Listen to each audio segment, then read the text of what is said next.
بسم الله الرحمن الرحيم. يا أيها المدثر قم فأنذر وربك فكبر وثيابك فطهر والرجز فاهجر ولا تمنن تستكثر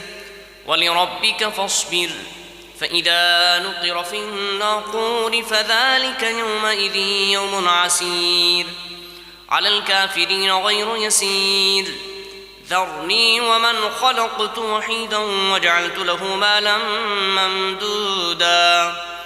وبنين شهودا ومهدت له تمهيدا ثم يطمع أن أزيد كلا إنه كان لآياتنا عنيدا سأرهقه صعودا إنه فكر وقدر فقتل كيف قدر ثم قتل كيف قدر ثم نذر ثم عبس وبصر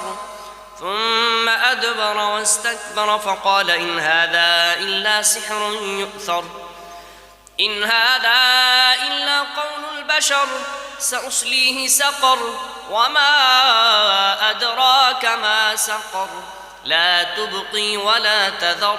لواحة للبشر عليها 19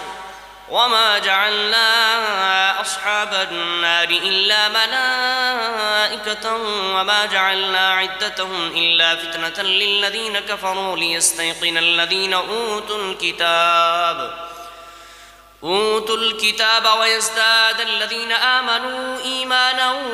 ولا يرتاب الذين أوتوا الكتاب والمؤمنون وليقول الذين في قلوبهم مرض والكافرون ماذا أراد الله بهذا مثلا كذلك يضل الله من يشاء ويهدي من يشاء وما يعلم جنود ربك إلا هو وما هي إلا ذكرى للبشر كلا والقمر والليل إذ أدبر والصبح إذا أسفر إنها لإحدى الكبر نذيرا للبشر لمن شاء منكم أن يتقدم أو يتأخر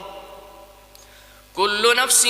بما كسبت رهينة إلا أصحاب اليمين في جنات يتساءلون